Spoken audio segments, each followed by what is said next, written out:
So last night, the San Antonio Spurs defeated the Golden State Warriors to give Golden State their, 7th loss of the year or something like that, because that's how ridiculously good they are.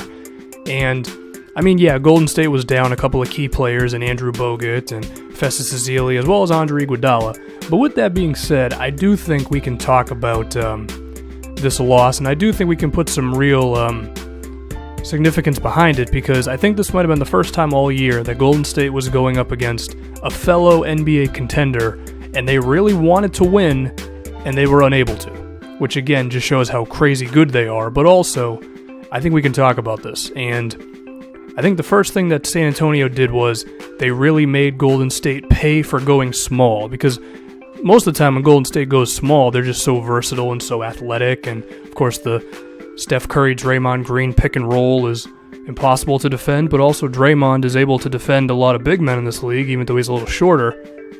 But LaMarcus Aldridge, being one of the best post-up players in the league, said, "You know what, Draymond, you're just too little, man. I'm going to kill you when I go into the paint." Now, unfortunately for Golden State, like I mentioned, they didn't have Festus Ezeli or Bogut, which definitely hurt their options in terms of defending Aldridge.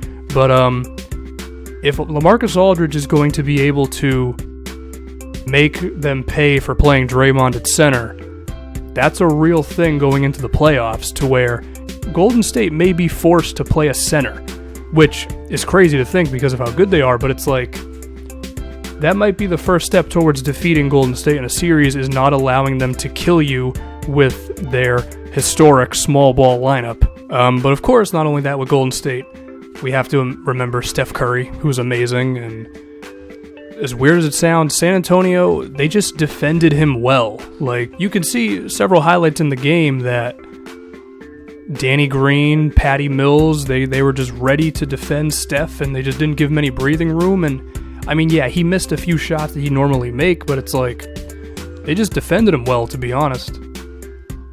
Not only that, but sometimes when a big man would end up on Steph, I noticed what they were doing was they just kind of played him really tight, which as a result means he would drive by them, and then he would just go inside. Because normally what happens when a big man gets switched onto Steph is they try to defend him, which is like the worst thing you can do, because then he just, he gets comfortable and he usually hits a step back three in your face. But when Aldridge was defending him, he just let Steph go right by him, and Steph Curry's so good, you would maybe rather have him driving inside, with which your defense can then try to react to that, rather than just letting him do whatever he wants at the three-point line. It's weird, but it kind of worked.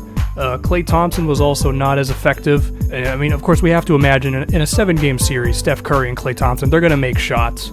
But still, San Antonio is a great defensive team, and that's one of the reasons. And another thing with San Antonio that I was interested to see is, how would they play their big men? Because for the majority of the season, they've been having Tim Duncan and LaMarcus Aldridge out there at the same time, at least to start games. Tim Duncan only played 8 minutes last night, and that's really wild to think with how, important he's been for San Antonio for a long time, but it kind of makes sense because it's like LaMarcus Aldridge can kill them for going small, and, Tim Duncan in his 98th season or whatever, he's not as effective at just killing you inside as much as he once was. He's still a very good defender around the rim, but when you look at Golden State and their ability to play small, a guy like Boris Diaw defensively at times could be more valuable than Tim Duncan for you against Golden State, because he can defend someone like Draymond Green, but he also did a very good job unlike Harrison Barnes last night. So it's going to be interesting to see what his impact really is in a playoff series against Golden State. But like I said, I think this was the first time that we really saw some of Golden State's strengths not work. Like, Draymond was not able to defend LaMarcus Aldridge last night. We rarely say that. They did a good job of defending Steph Curry. They got him off the three-point line. These are things that don't happen normally. So it'll be very interesting. Again, I do think not having Bogut or Ezeli definitely hurt Golden State, and also, Iguodala's, he's their best defender, and depending on the day of the week, he's a really good shooter. So, of course, Golden State wasn't at full strength, and their versatility is still crazy good when fully healthy, but the fact that San Antonio was able to nullify some of the things that make Golden State so good, they might be better than them in a 7-game series. Like, I mean, if Draymond can't defend Aldridge around the rim, and then they have to put Ezeli or Bogut on him, I mean, Aldridge, he might be able to just kill them in terms of his, like, as athleticism. He's not an immobile center by any means, or a power forward, I guess.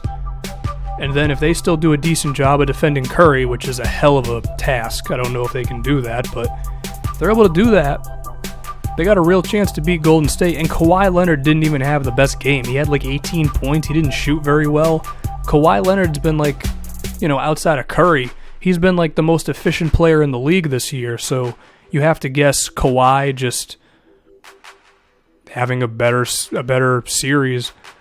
San Antonio is going to be a real test against Golden State, I think. And I'm looking forward to seeing the conference finals. For a moment, I was more excited in a Golden State-Oklahoma City one. No. I want Golden State and San Antonio, and hopefully it happens because I think the Spurs, they have a few strengths that can really test Golden State.